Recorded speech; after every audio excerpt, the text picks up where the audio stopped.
Good afternoon. It's Wednesday, the 13th of July, 2016, just after 1 o'clock. Welcome to UK Column News. Joining me in the studio today, Patrick Henningsen. Hi, Mike. The weather, bright, sunny. It's glorious today. Absolutely glorious. It's never glorious in Plymouth. This is the best time to be in Devon right now. It's just starting to break. It's going to be wonderful this summer. Right, okay, well, heating up here. Let's see where else it's heating up. We've got Matthew Rycroft. We mentioned him yesterday. He is the UK Ambassador to the United Nations, and he was giving a statement yesterday of the UK mission to the United Nations at the UN Security Council Open Debate on the Middle East. And he was talking about Iraq, actually, at the beginning. We're not going to mention that today, or perhaps later on, but at the end of his speech, he said, turning briefly to Syria, we're deeply alarmed by the credible reports that regime forces have begun an advance in Daraya, a town which the Office of the Special Envoy for Syria confirmed had no significant presence of Daesh or Nusra. This is not only a breach of the cessation of hostilities, it clearly undermines the regime's own declarations for a period of calm. That's what he began with. Then he went on to say, at the same time, the regime has effectively cut the last supply route into the east of Aleppo city. Encirclement of East Aleppo city threatens the lives of 300,000 people, potentially increasing the number of besieged people in Syria to over 800,000. We've already seen the intensity of violence in Aleppo countryside, causing many thousands to flee to the Jordanian border, increasing the pressure on stretched resources. So, Patrick, East Aleppo, that is a stronghold of Daesh and al-Nusra Front. Yeah, it is. It's exclusively terrorist-held area, effectively. So let's just dispense, which we'll show you in a minute. We can just about now formally dispense, at least the U.S. leadership dispensing with the myth, the unicorn known as the moderate rebel in Syria. This is the fact. So you have Matthew Rycroft is basically telling you only half the story. He's only giving you a peek in through the keyhole. Let's open the door for a minute. Go ahead. Yeah, so let's just finish off what he said. So we repeat our call once again for those states who have influence with the Syrian regime to ensure an immediate halt to those offensive and respect to those offences, I guess that's supposed to say, and respect for the cessation of hostilities in place. Those attacks are unconscionable and without justification. And really what he's saying is here, please somebody come and help protect our tame terrorists. Our terrorists. So what he's not telling you is that there's 300,000 people in eastern Aleppo. The city is split in half, west and east. The west side is a government-held area. It's a secure area. Okay. Now the east side is a terrorist-held area. It's insecure. It's run by terrorists and organized criminal gangs, basically, that are armed. That happen to be supported by the US and UK government, along with Saudi Arabia, Qatar, and others who are in the confab, trying to basically destabilize Syria. So many people, there used to be a million or something more people in eastern Aleppo. They've fled. Where have they fled? Why are there only 300,000 people in the terrorist-held area that Matthew Rycroft is calling to help? Because they've fled to the government-held area. Why? Because they wanted security, because they didn't want to live under a terrorist rule. So this is what he's not telling you. This is very cynical portrayal. Disingenuous, really, at best, isn't it? It's more than disingenuous. It's intentionally designed to mislead people as to what's really going on. So and so they say they've cut off supply routes to the east. This is it's exclusively a terrorist-held area, internationally recognized terrorist groups who are terrorizing the civilian population. Some people are still living there because they've decided to stay there. They've got homes, businesses, whatever, and they'll just, whatever. Tough it out, and hopefully something good comes at the end. But this is the deception that we've become so used to with regards to the Syrian conversation.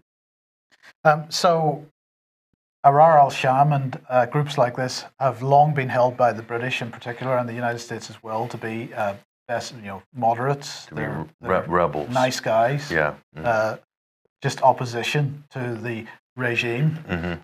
But Vanessa here suggesting that, reporting, in fact, that John Kerry has put the kibosh on that? Well, this is extraordinary. So I don't know whether this was by accident or intentional, but U.S. Secretary of State John Kerry, who's always held this line that we must protect the moderate rebels. Russia, please don't bomb the moderate rebels, and so forth. And so the coalition, trying to avoid bombing these moderate rebels, right? And this is what the ceasefire negotiations was about. Now here's John Kerry, basically saying Jashar Islam, Ahrar al-Sham, he's calling them terrorist groups, accusing them of vicious suicide bombs. So he's basically dispensing with the moderate rebel line. Now, whether he's done this, is this an act of buffoonery? It wouldn't be the first, by the way, from John Kerry, but I don't think it is an act of buffoonery, Mike. I think this is intentional. I think, personally, this when governments, deceptive governments like the U.S., like the UK, and those who are involved in international subterfuge to destabilize countries, which they do and have done many times in recent history, when they start admitting things like this, it means they're pulling back and preparing for some sort of an October surprise, maybe something big, and also to soften the blow for Hillary Clinton, because she is the architect of, through the Friends of Syria and these international GCC partnered confabs, is one of the architects of the Syrian conflict, essentially. So she's now going to come under the spotlight in the next few weeks and months before the presidential election in November in the United States. So this is a way maybe of pulling back the scrutiny, if you will, of what's going on in Syria just long enough so that she can get an easier path into the White House and not be under too much scrutiny over the policy regarding Syria. That's clearly a totally failed and deceptive policy that is completely built upon a series of lies that have been propagated by the U.S. government, by the UK government, and by most of the NATO allies. Okay, so two things then. Looking over the last 6 to 12 months, there have been times where it seems that Kerry has been completely out of lockstep with Obama. So he's telling a different story to the one that Obama is telling. But also, where does this leave the joint narrative between the UK and the US then? I'm not sure. Maybe they're decoupling temporarily. The U.S. election is number one. Or is this just a purely Kerry going out on his own? If this could be Kerry going out on his own, maybe because maybe there's another job waiting for John Kerry. Who knows? Maybe a vice presidential nomination by Hillary Clinton. I'm not sure, but certainly we need to be thinking along these lines. The Matthew Rycroft, let me just add, calling the regime, the Syrian government, this term is so loaded, the regime. You hear this, the regime forces, the regime. This is a kind of pejorative, derogatory term that's stuck and labeled to this. That is the Syrian government. Those aren't regime forces. That is the Syrian army. This is the Syrian police, just like the British Metropolitan Police, just like the British Army, okay, defending their own country against foreign mad jihadist invaders. That's not the regime. That is the government. And effectively, that is the Syrian people. And that is the overwhelming majority in Syria. So it's not the regime. So any politicians who are using the word regime are clearly peddling a specific geopolitical agenda that, in my opinion, is in league with international organized criminal racketeering on the highest level. We're going to come on to that towards the end of the program. You wanted to highlight this one, Patrick, the SAS, pretty angry about what's going on in Iraq. Well, there's SAS chief basically accusing the U.S. methods in Iraq, and some of this came as a result of the Chilcot inquiry. So again, within the 2.5 million words, that is the gargantuan, epic mountain of documents produced by Sir John Chilcot. So this story comes out accusing the Americans of running basically death squads in Iraq. Now, we've been saying this many times before. In fact, Vanessa Beeley, who's a contributor to 21st Century Wire, she had a kind of public spat on Twitter with Robert Ford, former U.S. ambassador to Syria, and brought up the fact that Robert Ford was stationed under John Negroponte in the Green Zone. John Negroponte was in Central America, in Nicaragua, during the proliferation of these death squads, which were U.S.-backed, which were called freedom fighters or Contras. So this is the exact same scenario, Mike, is what we see in Syria. Moderate rebels, freedom fighters, death squads. We see this in Iraq as well. So Robert Ford was in position there, and he denied it. He said, "Oh, death squads, it's conspiracy theory." There's the head of the SAS, right? Basically saying that exact same thing that we've been saying over and over again now for years. So maybe it's finally coming out. Maybe some people are breaking ranks and want to speak truth about the level of violence and the deliberate undermining and trying to stoke sectarian division between Shias and Sunnis in Iraq. That forget about what Tony Blair tried to say during his mea culpa last week, and trying to blame sectarian divisions as a natural, organic phenomenon in Iraq, and denying that it had anything to do with our intelligence agencies in the West and our military policies on the ground by pitting group against group to create instability. It seems to me like some people are breaking ranks now when to talk about this crime. The other thing that RT, we didn't include it today, but the other thing that RT was reporting that's come out of the Chilcot inquiry was the British government's attitude to helping clean up Iraq after covering it with a layer of depleted uranium, and the answer to that is basically no way. Well, if there are people in this country pretty motivated to get Tony Blair into the Hague, I think there should be people in this country equally motivated to say we've got some responsibility for cleaning up that mess. We shouldn't be using depleted uranium munitions, yet this is a big seller on the military-industrial hardware shopping list. In fact, we've got Farnborough going on at the moment. I'm quite sure there's plenty of that kind of material available there. And there are I'm going to give a sneak preview that we will be talking about. There are reports coming out of Italy that NATO is using part of the island of Sardinia as a sort of test range for depleted uranium munitions, just putting a layer of DU on the island of Sardinia. That is a shocking report. We're going to investigate that further. Well, I just wanted to put that out because hopefully we'll see something. We want to find out exactly, is that the case? And if so, how severe is that, what's going on there in Italy?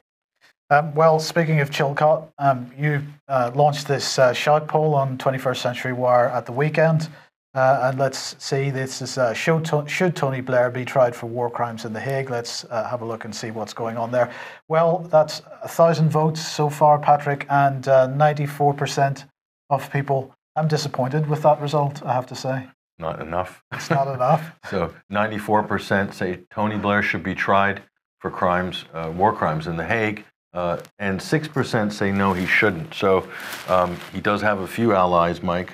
There. So that's out of a sample so far of 1,000. Let me just tell you, Mike, this is 1,000 votes for this shout poll. This is the fastest traction we've had on voting. It's even faster than the Brexit poll that we did, which we only ran for, I think, about 72 hours and had about 1,800 votes at the end. This Tony Blair poll will run for a few more days. Maybe we'll extend it till the end of the month, but it's outpacing the Brexit poll. This should be an indication, Mike, of what the general public sentiment is. I know our readers are probably very anti-war in general, so maybe our poll is skewed somewhat. So there should be a big margin of error there as to what the general feelings is. But 94% want Tony Blair in The Hague, and that's just a small sample, Mike. But it represents a bigger feeling.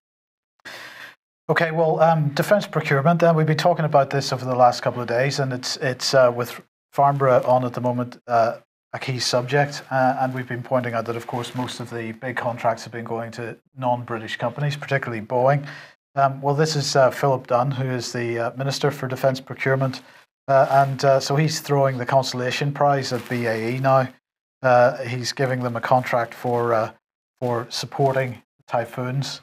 Now, this is mildly amusing because, of course, British companies aren't getting the lion's share of the support contracts for the F-35, which is a bit disappointing because the F-35 is so unreliable that it needs a ton of support. So probably British companies would have done quite well if they had won those contracts. But anyway, this is the MOD announcing a landmark. They describe a 10-year support arrangement for the RAF's Typhoon jets, which is going to see £500 million saved and apparently reinvested in the aircraft. I suspect that might be partly because the F-35 isn't going to be replacing the Typhoon anytime soon. So this was announced at Farnbury, as we say. RAF's Typhoon jet, they say, is a formidable battle-winning aircraft, which is enhanced by cutting-edge weapon systems. So there you go. That's great. How many of those are in the British Air Force? How many Typhoons are operational at the moment? Not many. How many could they deploy tomorrow if they wanted to bomb Syria, for instance? I don't know the answer to that, but how many of them are flyable at any point in time? A dozen? Something along those lines. Yeah, maybe. Yeah, so, small numbers. Yeah. Now this is from the Duran, and this is confirmed. The headline says NATO and the EU will meld into one super organisation. Now I'm not sure that we necessarily see this quite along these lines, but this is referring to the NATO communique, which came out of the Warsaw Summit. We discussed this earlier in the week. So I wanted to highlight a couple of the quotes out of that communique, which refer to the European Union. In the communique, the NATO says, we remain committed to a continued coherent international approach, in particular between NATO and the European Union. NATO's response is in support of this overall effort, which includes sanctions as decided by the EU, the G7 and others to promote a peaceful solution to the conflict. Do we have a conflict? Which conflict is that? And to address Russia's actions. Oh, so we're at war with Russia. Well, not quite sure that's saying quite that, but certainly the language is along those lines, and it continues to be pretty strong. Then another section, they go on to say, though the longer-term adaptation measures of the Readiness Action Plan, through the longer-term adaptation measures of the Readiness Action Plan, we have agreed a strategy on NATO's role in countering hybrid warfare, which is being implemented in coordination with the EU. This enables our armed forces to work together successfully, be it in NATO operations or in national coalition, EU or UN formats, which contributes to our common security. And elsewhere it says the alliance is committed to effective cooperation and coordination with partners and relevant international organizations. In particular, the EU has agreed in efforts to counter hybrid warfare. Elsewhere it says NATO will continue to work closely with the EU as agreed to ensure our smart defence and the EU's pooling and sharing initiatives are complementary and mutually reinforcing, and to support capability development and interoperability with a view to avoiding unnecessary duplication and maximizing cost effectiveness. They go on to say, and I think this was the part which is quoted in here in this article. It says the European Union remains a unique and essential partner for NATO. Enhanced consultations at all levels and practical cooperation in operations and capability development have brought concrete results. They say that they want to further enhance the relationship between. So the language is all this kind of in a further enhancement, closer ties, more cooperation, and really the question, Patrick, is this headline on the Duran quite accurate, or will it actually end with the EU and NATO melding into one super organisation, or will it actually go beyond that? Because elsewhere in this document, they're talking about NATO cooperation with the African Union as well. Well, I think part of the answer to that, Mike, is baked into what you just read there, particularly the part about wanting to avoid any unnecessary duplication and increase cost effectiveness. Those lines, this is a NATO summit, those lines are grafted directly off of the EU's joint military organization that handles procurement and manages joint projects between EU countries. Yeah. We actually read part of that document on our Insight on the EU Army, which will be coming out soon. Yeah. So that is grafted. So that's NATO grafting off of EU joint military policy and development organization papers. So that tells me that NATO's reading from the EU military integration script. It's quite clear. We just heard it right there. Yes. So there's part of your answer there. But in terms of this headline from the Duran, I don't think it's a case maybe of NATO and the EU melding into one. I think they already have melded into one, Mike. I think they are melded in one. I think what they're doing now is they're trying to formalize some sort of structures and the bureaucracy of an integrated EU military. They're trying to work this out now. And so I think it's a question of, even if there is an EU army one day, Mike, or an EU EDF, European Defense Force, there will still be NATO. It's still going to exist. Because what NATO is a brilliant tool. It allows the West to go unilaterally without flying any flag of any country. So you can destroy a nation, you can undermine a nation, you can carry out top secret intelligence operations like Operation Gladio on European soil, killing European innocent civilians, and you're totally unaccountable because this is a confab that is built off of a treaty and sits outside of any sort of real accountability. So NATO is a very useful tool, will always be there. So I think it will run parallel with an EU defense force in the future.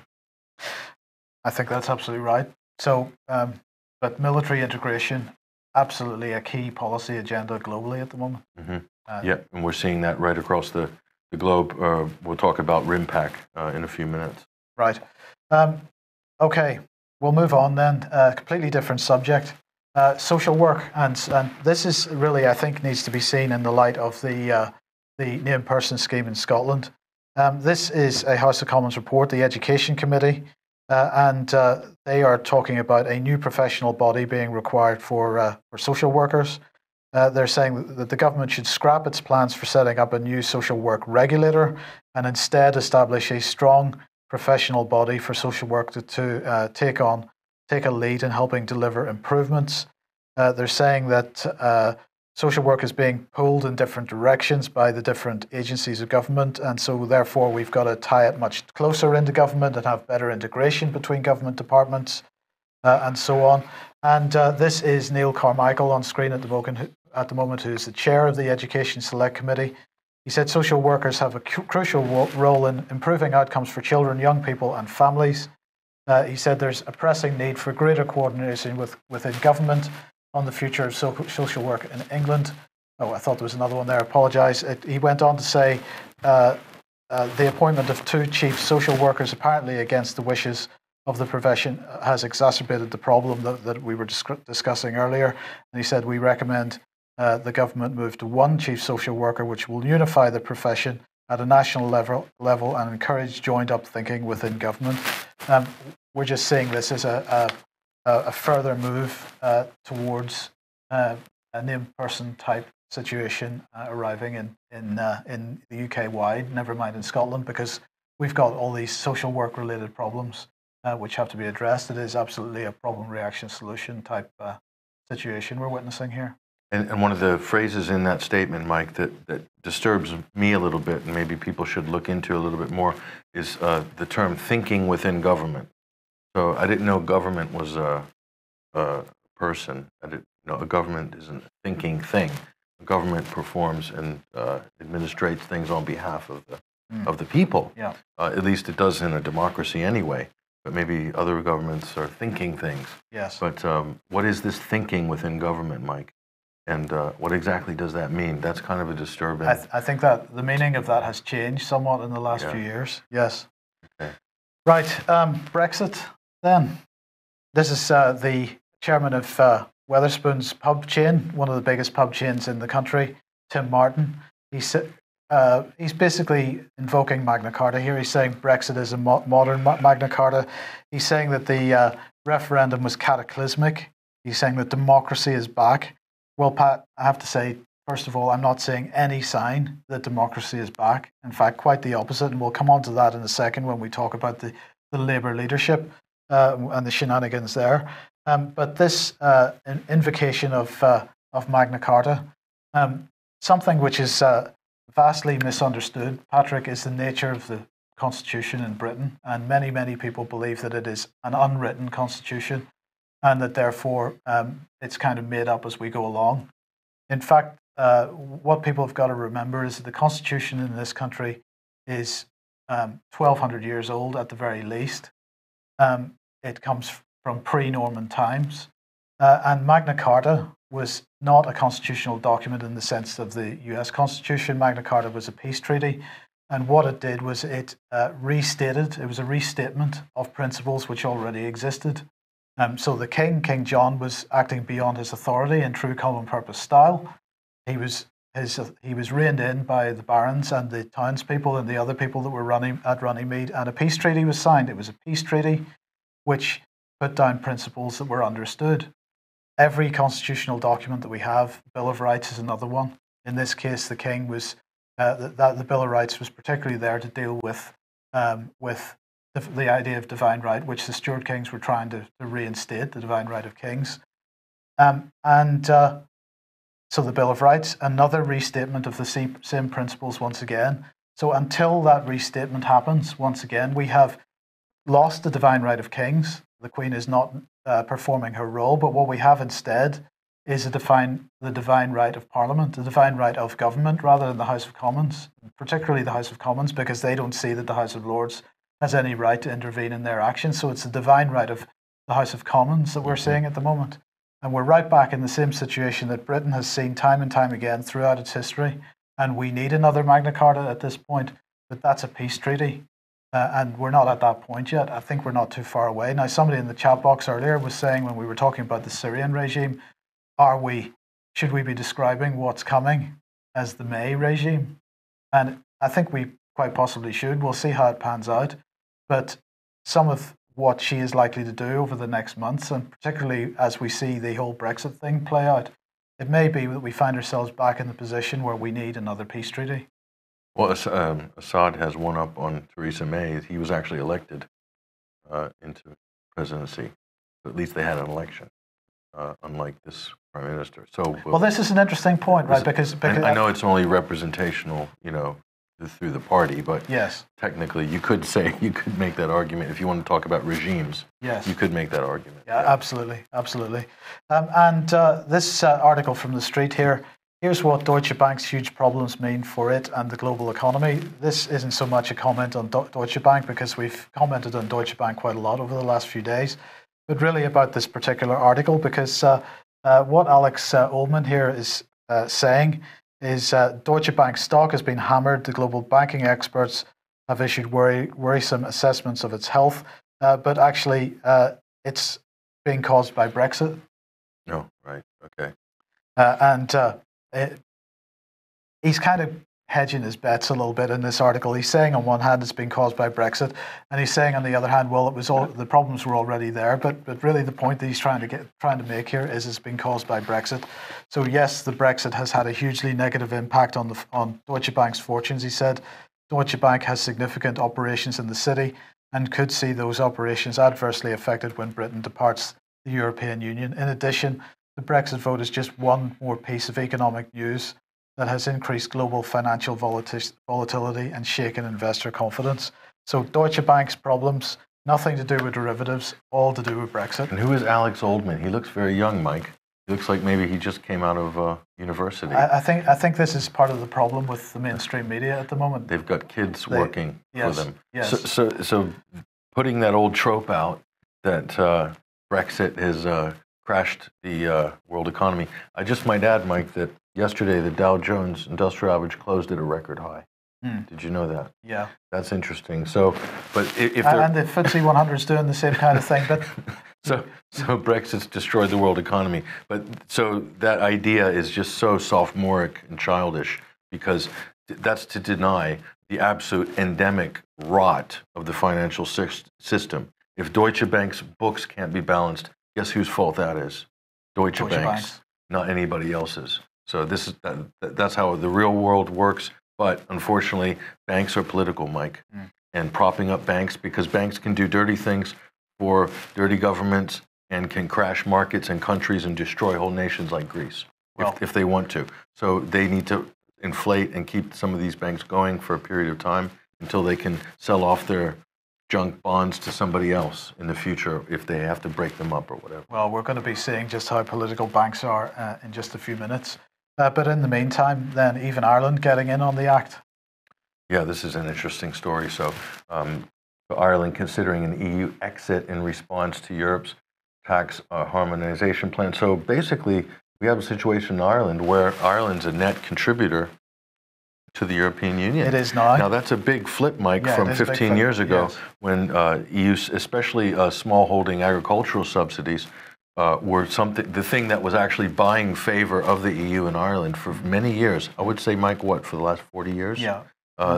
Maybe not quite 30, that long, 30 years. Yeah. So this bought Middle Ireland this bought the loyalty of Middle Ireland for the EU and the middle classes as well. And so now the situation is shifting a little bit in Ireland. So now it's not such a rosy picture. Well, in fairness to the Irish, we've got to remember the first Lisbon Treaty vote. They voted out. They voted out. So there was always an underlying wish to be not part of the European Union in Ireland. More so as every year passes, I think. Right, so that's the way it's going now. Of course, this headline might be exaggerating the situation a little bit because they're talking about a new pressure group demanding exit from the European Union. So I think we need to keep an eye on that one and offer them all the best. But hopefully that will build. This will be an interesting story to follow. Yes. Right. Theresa May, she takes the job today, of course. And, the Independent here discussing Mr. May then. Yes, there's the lovely couple. There's Theresa there with her husband, Philip. And it's, as it turns out, and what really irks me, and is that this comes out after the coronation. So it turns out her husband is a senior executive at an investment fund that manages $1.4 trillion in assets. And so what is this firm? I believe the firm, according to the Independent, is called the Capital Group. This is listed in Los Angeles, which is one of the U.S. is now the great offshore financial destination, by the way. You don't need to go to the Caymans anymore. You just go anywhere in the U.S. So what do? They manage assets of Amazon, Lockheed Martin, Philip Morris, Starbucks, who else? Merck and Company, very lovely, nice pharmaceutical company. They're from Europe, and J.P. Morgan. So does J.P. Morgan, does that put them in? It's Tony Blair's bank, right? Yeah. So this is interesting, and this is the same Theresa May that said she's going to crack down on tax avoidance. And here her husband is managing one of the biggest corporate offshore sort of tax avoidant investment funds in the world. Isn't that interesting? I mean, you can't make this up. But this is what the Independent's reporting here. So it's interesting. Yeah. I mean, they've $20 billion in shares in Amazon and Starbucks alone. That's just part of their portfolio. God knows what else is in there. But this is extraordinary. G4S, perhaps? Yeah. And so her husband runs it out of a little office in Mayfair, up there near Savile Row. So that's nice. That's where most of these types of companies are based. Yeah. So this is the big money, Mike. This isn't the chump change. This is the big time. So her husband is a big player in the transnational financial. It's interesting because many people, Dennis Thatcher always stayed in the background. He was kind of portrayed in the press as being a buffoon. He was always hiding in the background, but he was probably a much more significant player and it looks like we're right back to the same situation again. Exact same situation. Yes. Extraordinary. Well, in the meantime, the Prime Minister's job may have been settled, but Labour continues to implode. This is a blog post from Colin Talbot, who's Professor of Government at the University of Manchester, and he's decrying the fact that Labour's National Executive Committee decided to interpret the rules regarding the leadership election in Jeremy Corbyn's favour. And before we go on to this, Patrick, did you see Angela Eagle's press conference? Yeah, that was funny. So it was kind of it was a bit embarrassing. It was, as if you could be embarrassed for Angela Eagle, but yet she managed to have that effect. It was also, there's kind of a smirk in her sort of tone that was a little bit, I don't know, sinister in a way, but she was crying out for the BBC. Is there anyone from the BBC here? And there was no answer. Okay, let's start with who's next? ITV. Is anybody for ITV? No answer. And then they went to Channel 4. And then finally Michael Crick. The poor cousin of the other two. Yeah, so Michael Crick from Channel 4 finally stepped forward and tried to help her out. So he's an interesting character as well. Yes. Anyway, getting back to Colin Talbot then, he's saying those who wrote, this is the rules, those who wrote them made it abundantly clear that they were meant to create a level playing field for all nominees and crucially to ensure a filter of minimum support in Parliament for any Labour leadership candidate. And he goes on to say, now a third candidate has joined the fray all but guaranteeing that the vote opposing Corbyn will be split, whilst his followers will largely remain united. And he says the outcome looks pretty obvious. A Labour Party, there we go, the outcome looks pretty obvious. A Labour Party with a leader of more than 80% of its MPs do not want. And I just thought that was a pretty staggering thing to say from somebody who's supposed to be a professor of government at a university. And he doesn't seem to understand what democracy is. No, he's clearly a statist. So he's saying that forget about what the people want, forget about what the Labour Party membership wants. And Mike, the amount of people that registered as members of the Labour Party in the last 12 months is staggering. Right now, Labour membership dwarfs Conservative Party membership by an order of magnitude. I'm talking about what, sixfold? Well, they've had more new members since the EU referendum than the Conservative Party has as a whole. Yeah, the Conservative Party have 123,000 members nationwide, which is kind of a pathetically low number, and Labour has some 4, 5, 6 times more. I don't know what the exact number is, Mike, but it's a lot more, and it's amazing to see a comment like that from that academic.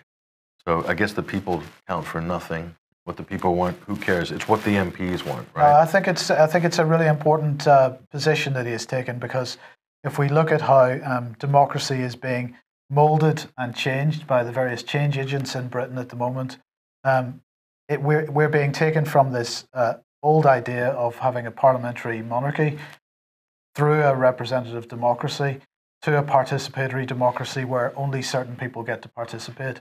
So it's the Parliamentary Labour Party gets to participate, the NGOs and other lobby groups get to participate, but people don't get to participate. So that's why he doesn't view that the people are important in this, and what they think is not important as far as he's concerned. And I can imagine what his views were on Brexit. I'm just guessing which side of that. Oh no, you don't have to guess, because he's absolutely clear about it. He's crying about the fact that noises, or he's saying that noises from the Conservative Party are implying that they are now a pro-Brexit party and all this kind of thing. He was absolutely for Remain, and his blog post is full of the 48%. What about the 48%? So the big noises, just to underline this, the big noises coming out of the sort of Remain camp, especially in the academia and the self-appointed intelligentsia, the middle class intelligentsia, is that working people cannot be trusted to decide to vote on the future of the country on any serious issue, and it's almost seemed like a terrible thing to give them the opportunity to participate in the actual democratic process on anything that's serious, that it's too important for the plebiscites.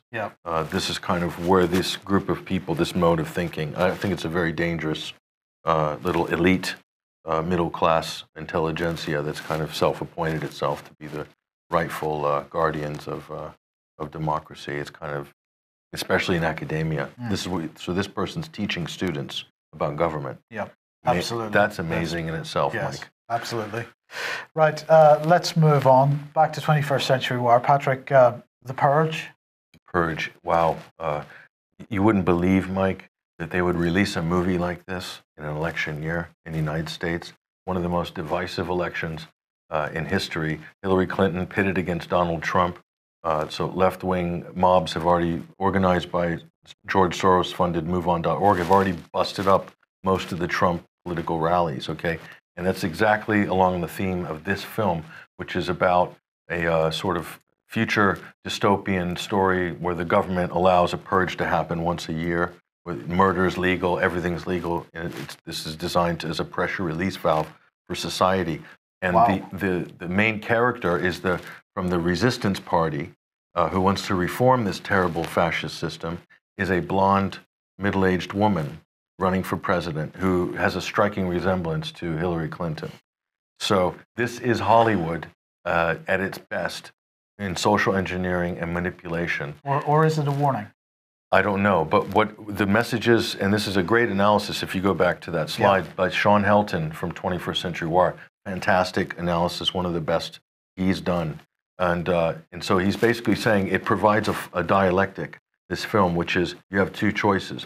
Either violent fascism or a violent left-wing overthrow, violent social justice, and like a la Black Lives Matter or whatever the group du jour is, basically. He's saying this is the only, they've got it framed in there, locked in there, so you can't have either or. You have to choose. Yeah. Violent right wing, violent left wing. But violence either way. Violence either way, and that's seen as the only way to reform society and to evolve, for society to evolve according to Hollywood, is you have to have violence on either side. This is dangerous, Mike, and this is the kind of manipulation that, this is tantamount to pernicious social engineering in a divisive election year on the part of Hollywood with this film. It is absolutely manipulative. Okay, well, sticking with the US presidential election and Hillary Clinton, well, we'll get to that in a second, but if you remember yesterday, we were talking about HSBC being too big to prosecute, and this was US officials refusing to prosecute HSBC for money laundering in 2012 because of concerns within the Department of Justice that this would cause a global financial disaster. But the point that we were making was, where did these concerns come from? They came from George Osborne, who wrote to the Department of Justice saying that prosecuting HSBC would have very serious implications for financial and economic stability, particularly in Europe and Asia. So hold that thought, HSBC and so on. We move on to HSBC's website and we talk about a former US Deputy Attorney General joining HSBC's board. Who's this? This is James Comey, who's now director of the FBI. Now, I didn't realize this is interesting. So he sat on the board of HSBC around that time when HSBC was being, the serious investigation for international money laundering involving some of the world's biggest organized criminal cartels, drug cartels. There is James Comey in the frame, okay? And let me remind everybody that HSBC is not only the drug cartel's bank of choice, they were slapped with a fine of, I think, $1.9 million, which in the large scheme of things, Mike, is nothing. Chump change. So not only are they the drug cartel's bank of choice that James Comey sitting on the board of, who also was the non-executive director of the Financial Systems Vulnerability Committee there as well. Okay, this is also the bank of choice of guess who? The Clinton Foundation. And guess who's running for president now? Hillary Clinton. And so this is the same Hillary Clinton that has just been let off by the FBI? By James Comey, let off by James Comey, who didn't want to pursue any recommendation to the Department of Justice for any criminal wrongdoing in admitted mishandling of classified information, Mike. And she you could say she lied about it to the previous congressional hearings, okay? She said, oh, there wasn't any classified document, and there was. So we've got her twice, basically. But who is James Comey? This looks to me, Mike, so this guy is at HSBC with, an organization laundering billions in drug money. So he's gone from there to the head of the FBI, okay?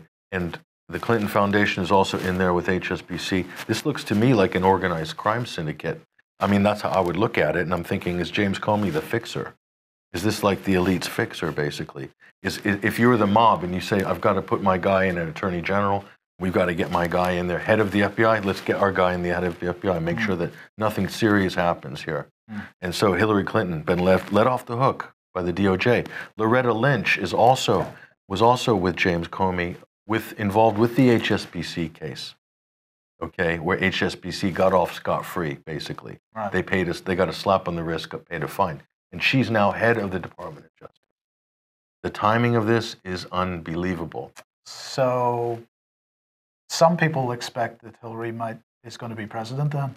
Is that a fair statement? Some people expect that that's what's going to happen? Not only is that's what's going to happen, it will happen, and they'll make sure that it happens, because all the scandals that are touching this criminal enterprise, which I think is international financial money laundering racket, basically all these scandals are being squashed at the key choke points. This is what it looks like, Mike, to a lay observer. Not only that, Comey was involved in 2004, the case of Sandy Berger, who was destroying evidence from the National Archive that was related to 9/11, okay? This was to protect the Clinton administration. James Comey, at the time, was Deputy Attorney General, so he was involved in that case. And guess what? They could have pressed a lot harder on that, and they didn't. And Berger got, I don't know, a slap on the wrist, ended up still being an advisor, convicted person being an advisor, I guess, so I'm told, of the Hillary Clinton Secretary of State, State Department, while she was there in that position. So there's Comey again. So does he have a relationship with the Clintons? Is he part of some kind of a syndicate? I'm asking this question because it sure looks interesting. Yep. Okay. Well, who is James Stavridis then? Well, he's an interesting person who's currently being vetted as one of Hillary Clinton's vice presidential candidates. I personally don't see her choosing someone who's an admiral in the Navy to be a VP. I think this might be a bait and switch. I think more likely John Kerry perhaps might be someone along those lines. I think she's going to be looking for a heavyweight choice, but I could be wrong, Mike. Who is this guy? He's also got a string of scandals behind him. And so he's cleared of misconduct? Well, he's cleared of misconduct, but some expenses fiddling here. This was quite a serious story back in 2012, charging the family vacations on the European CENTCOM budget. So clearly he's got friends in high places, Mike. This was basically put away in the back tray, and maybe because he was destined for bigger and better things in 4 years. And here we are 4 years later, and there's Mr. Stavridis being vetted as one of her vice presidential candidates. What this says is that if she does go for a military VP, what it says is that she's trying to bolster her security credentials, really competing. It shows she's worried about Donald Trump, who seems to have the favor of the military crowd in the United States and also in the terms of the global war on terror. This is Hillary's way of reassuring voters that she's tough on security. So this could be one way to look at it. Right. Okay. Well, on that note, we'll end for today. Thanks for joining me today, Patrick. Brian will be back tomorrow, I'm sure. And we will see you at 1 o'clock as usual, hopefully. Bye-bye.